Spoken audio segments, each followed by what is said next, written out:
Hello student, welcome to my YouTube channel agriculture Gyan Ganga. आज हम लोग जो है सेल ऑर्गेनल्स में जो जेनेटिक्स स्टार्ट किए थे उसमें सेल के बारे में देख रहे थे। तो आज का वीडियो जो है इंडोप्लाज्मिक रेक्टिकुलम पे है, ठीक है। तो चलिए देर न करते हुए इसको स्टार्ट किया है, ठीक है। तो चलिए, हम लोग का बोल रहा है, फर्स्ट पॉइंट बोल रहा है कि इसको first Endoplasmic reticulum was first observed by Proteter in 1955 in living cells of rat। जो रैट्स होते हैं उनके लिविंग सेल्स में पहले बार प्रोटेटर ने ठीक है 1945 में, ठीक है, इंडोप्लाज्मिक रेक्टिकुलम को देखा था, ठीक है। इंडोप्लाज्मिक रेक्टिकुलम को किसने देखा था पहली बार? तो किसने देखा था? तो प्रोटेटर ने देखा था 1945 में, ठीक है। किसके अंदर? तो लिविंग सेल के रैट के लिविंग सेल के अंदर, ठीक है, पहली बार ऑब्जर्व किया था, ठीक है, प्रोटेटर ने, ठीक है। यह बेसिकली, ठीक है, थ्री प्रिंसिपल ये होता है। The three principal forms endoplasmic reticulum. जो थ्री प्रिंसिपल होते हैं, ठीक है, इसको इंडोप्लाज्मिक रेक्टिकुलम को क्या करते हैं? बनाते हैं, ठीक है। जो पहला इसमें है सिस्टर्नी के बारे में है, ठीक है। किसमें? इस प्रिंसिपल में फर्स्ट जो है सिस्टर्नी के बारे में है, उसके बाद वैसिल्स के बारे में सेकंड पॉइंट जो है वैसिल्स के बारे में, और थर्ड किसके बारे में है? ट्यूबुलर्स के बारे में है, ठीक है। ट्यूब्यूल्स के बारे में, सॉरी, ट्यूब्यूल्स के बारे में है, ठीक है। तो बोल रहा है सिस्टर्नी क्या होता है? सिस्टर्नी जो होता है, सिस्टर्नी जो होता है इंडोप्लाज्मिक रेक्टिकुलम के पार्ट है सिस्टर्नी, ठीक है। इसमें ये क्या होता है? लॉन्ग होता है, फ्लैटेड होता है। कैसा होता है? फ्लैटेड होता है और शेक लाइक होता है, ठीक है। उसके बाद बोल रहा है unbranched tubules arranged partially in bundles, ठीक है। अनब्रांचेड ट्यूब्यूल्स होते हैं इसमें, ठीक है। जो बंडल्स में क्या होते हैं? अरेंज। बंडल्स में क्या होते हैं? अरेंज रहते हैं पार्शियली, जो बंडल टाइप के, पार्शियली बंडल टाइप के अरेंज रहते हैं, जो, ठीक है। इस जो डायमीटर में होता है 40 से 50 माइक्रोमीटर में जो होते हैं, ठीक है। ये क्या अरे इसका डायमीटर 40 से 50 माइक्रोमीटर होता है, ठीक है। उसके बाद देखिए सिस्टर्नी के बाद क्या है? तो देखिए ये इंडोप्लाज्मिक रेक्टिकुलम हो गया हमारा। तो सिस्टर्नी बेसिकली ये देखिए, ये जो पार्ट होता है, ये बन रहा है, ये सब ये जो होते हैं, ये सिस्टर्नी होता है। क्या होता है? यह सिस्टर्नी होता है बेसिकली। इसको सिस्टर्नी बोला, देख रहे हैं आप इसको क्या बोला जा रहा है? सिस्टर्नी होता है, ठीक है। सिस्टर्नी जो होता है क्या होता है? फ्लैट होता है, फ्लैट होता है। देखिए यहाँ पर फ्लैट होता है, ठीक है। क्या होता है? लॉन्ग होता है, फ्लैटेड सेक लाइक स्ट्रक्चर, सी टाइप का था, ठीक है। सेक लाइक स्ट्रक्चर होता है, ठीक है। अनब्रांचेज होते हैं, अनब्रांचेज भी देखे थे कि देखिए ये अनब्रांचेज होते हैं, ठीक है। अनब्रांचेज होता है। Arrange partially in bundles. देखिए बंडल्स पार्शियली बंडल टाइप में क्या होता है? अब लग रहा है ना कि पार्शियली बंडल टाइप में अरेंज है, ठीक है। आगे देखते हैं। अगला हम लोग का पॉइंट वेसिल्स के बारे में है, ठीक है। तो वेसिल्स क्या होता है? ओव्यूल टाइप का होता है, ठीक है। वेसिल जो होता है जो अंडा के आकार का बेसिकली होता है, ठीक है। वेसिल टाइप का होता है, ठीक है। ओव्यूल होता है। वेसिल्स जो होता है ओव्यूल होता है। मेम्ब्रेनस बॉन्ड होता है, ठीक है। मेम्ब्रेनस बॉन्ड होता है। भैंस वैस्कुलर स्ट्रक्चर होता है इसमें कि यह क्या होता है? 25 से 230 माइक्रोमीटर के डायमीटर में होते हैं, मतलब 25 to 230 माइक्रोमीटर के डायमीटर में होते हैं, ठीक। तो देख लेते हैं वेसिल्स जो होते हैं। देखिए यहाँ पर वेसिल्स जो होते हैं, यहाँ पर वेसिल्स इसके सामने ही जस्ट रहते हैं, जो ओव्यूल आकार में रहते हैं, ठीक है। और इसमें कुछ मटेरियल कंपोजिट होता है, ठीक है। बताएंगे ये मटेरियल कौन सा होता है, ठीक है। आगे देखिए। उसके बाद ट्यूब्यूल्स होता है। ट्यूब्यूल्स में क्या कहता है? ब्रांचेज स्ट्रक्चर, ठीक है। बोल रहा है branches structure forming reticulum system along with cisternae and vesicles जो होता है ठीक है। ये देख रहे हैं कि इस स्ट्रक्चर को आप देख रहे हैं, इसी को क्या होता है? वेसिल्स बोलते हैं बेसिकली। इसी को क्या? ट्यूब्यूल्स, सॉरी, ट्यूब्यूल्स इसी को बोलते हैं। ये जो आप स्ट्रक्चर देख रहे हैं इधर, इसी को क्या बोलते हैं? ट्यूब्यूल्स बोलते हैं। इसी स्ट्रक्चर को क्या बोलते हैं? ट्यूब्यूल्स बोलते हैं। ये ट्यूब्यूल्स आकार का है ना, इसी को ट्यूब्यूल्स बोलते हैं, ठीक है। तो हमने तीनों पार्ट्स के बारे में जान लिया, ठीक है। इन्हीं तीन प्रिंसिपल से ये क्या होता है?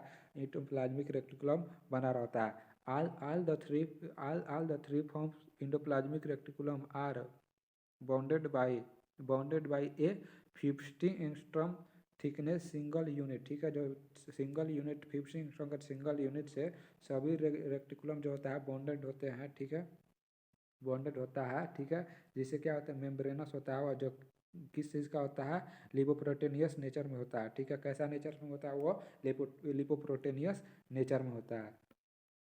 चलिए आगे देखते हैं। बेसिकली अगला पॉइंट हम लोग का बोल रहा है इट कंसिस्ट थ्री लेयर, ठीक है। एक थिन लेयर वैसिल से होता है, जिसमें इतना इसका डायमीटर था। वैसिल के बाद ट्यूबुलर्स के बारे में देख लिए, ट्यूबुलर्स का डायमीटर इतना सा था, ठीक है। उसके बाद एक था ठीक है, आपका सिस्टर्नी था, इसका भी हम लोग डायमीटर जो होता है देख लिए थे। और इसका जो डायमीटर सिस्टर्नी का वैरी करता है लेंथ के आकार पे, ठीक है। अगर लेंथ अगर ज़्यादा हो जाएगा तो मतलब सिस्टर्नी का डायमीटर भी चेंज होते रहेगा, ठीक है। अगला जो होता है बोल रहा है कि इंडोप्लाज्मिक रेटिकुलम जो होता है बेसिकली दो ग्रुप में इसको डिवाइड किया गया है। पहला जो होता है स्मूथ इंडोप्लाज्मिक रेटिकुलम और सेकंड जो होता है राउज इंडोप्लाज्मिक रेटिकुलम, ठीक है। फर्स्ट क्या होता है जो होता है स्मूथ इंडोप्लाज्मिक रेटिकुलम और सेकंड जो होता है राउज इंडोप्लाज्मिक रेटिकुलम। देख लेते हैं इसमें। तो देखिए यहाँ पर जो होता है ये देख रहे हैं, ये जो होते हैं इसको क्या बोला जाता है, Rouse endoplasmic reticulum. Rouse endoplasmic reticulum में क्या होता है, जो सरफेस होता है, जो सरफेस इसका होता है ये क्या होता है रुकरट राव का होता है। और इस पर क्योंकि ये इस पर जो होता है राइबोसोम प्रेजेंट होते हैं, ठीक है। इस पर क्या प्रेजेंट होते हैं, राइबोसोम प्रेजेंट होता है, इसीलिए राउज होता है, ठीक है। और ये जो स्मूथ इंडोप्लाज्मिक ट्यूबुलर स्ट्रक्चर जो होता है ये स्मूथ इंडोप्लाज्मिक रेक्टिकुलम होता है। इसमें इसका जो सरफेस होता है बिल्कुल स्मूथ होता है, स्मूथ होता है, ठीक है। तो ये बेसिकली टू टाइप्स के मतलब टू ग्रुप में डिवाइड किया गया है, ठीक है। पहला स्मूथ इंडोप्लाज्मिक रेक्टिकुलम और दूसरा राउज इंडोप्लाज्मिक रेक्टिकुलम, ठीक है। आगे देखते हैं। बोल रहा है कि स्मूथ इंडोप्लाज्मिक रेक्टिकुलम, ठीक है, both outer and inner surface जो होता है रेगुलर और स्मूथ रेगुलर होता है, स्मूथ। जो स्मूथ इंडोप्लाज्मिक रेक्टिकुलम को जो आउटर और इनर दोनों सरफेस क्या होता है बिल्कुल स्मूथ रहता है, ठीक है। और फंक्शन का बात किया जाए तो ठीक है, जो राउज इंडोप्लाज्मिक क्योंकि इसमें दो राइट जो होता है दो इंडोप्लाज्मिक रेक्टिकुलम है, एक स्मूथ है और एक क्या है राउज है। तो दोनों का अलग अलग वर्ड है। राउज जो होता है राउज इंडोप्लाज्मिक रेक्टिकुलम जो होता है आर जो होता है क्या होता है प्रोटीन का सिंथेसिस करता है, प्रोटीन बनाता है। और जो जो फैट स्मूथ इंडोप्लाज्मिक रेक्टिकुलम जो है क्या करता है फैट मॉलिक्यूल्स का सिंथेसिस करता है, ठीक है। सिंथेसिस करता है किसको, फैट मॉलिक्यूल्स को, ठीक है। यह बेसिकली क्या होता है, इसका फंक्शन एक और है जो होता है क्या इंडोप्लाज्मिक रेक्टिकुलम जो क्या होता है प्लाज्मा मेम्ब्रेन को भी बनाता है, ठीक है।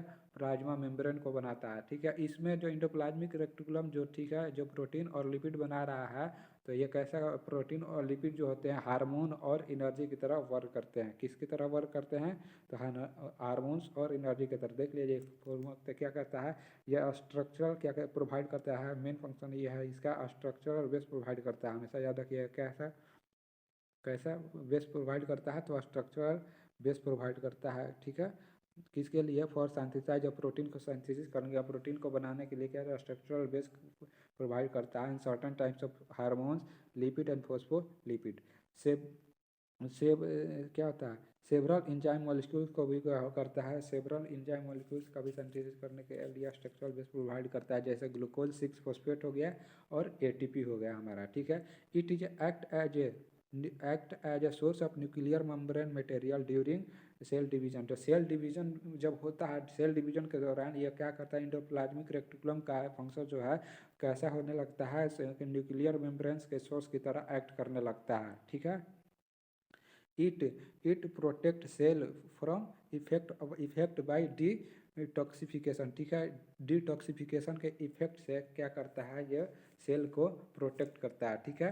डिटॉक्सिफिकेशन के इफेक्ट से क्या करता है, इस सेल को क्या करता है प्रोटेक्ट करता है। तो चलिए हम लोग ने इसका फंक्शन इंडोप्लाज्मिक रेक्टिकुलम का फंक्शन जान लिया, इसका प्रिंसिपल जान लिया, यह दो टाइप के होते हैं, इसके बारे में पूरे डिटेल डिस्कशन किया, ठीक है। इसमें क्या होता है इंडोप्लाज्मिक रेक्टिकुलम जो होता है डायरेक्टली क्या होता है न्यूक्लियर से जुड़े हुए रहते हैं, ठीक है। ये साइड से न्यूक्लियर से और ये जो साइड से सेम प्लाज्मा मेम्ब्रेन से अटैच रहते हैं। तो क्या होता है कि मतलब न्यूक्लियर मेम्ब्रेन से जो भी प्रोटीन साइंटिसिस होता है इसके अंदर ट्यूबल्स के फॉर्म में आता है, तो वैक्यूल्स बनाता है। वैक्यूल्स बना के क्या होता है, वैक्यूल्स जो होता है वैक्यूल्स में जो भी प्रोटीन वोस्टीन क्या होता है स्टोर करके और बाहर निकाल देता है वैक्यूल्स के फॉर्म में, जो क्या है एक शेप क्या रहता है, उसमें क्या होता है पूरे मटेरियल्स क्या क्या होता है स्टोर करने का काम करता है, ठीक है। तो चलिए आज के लिए इतना है।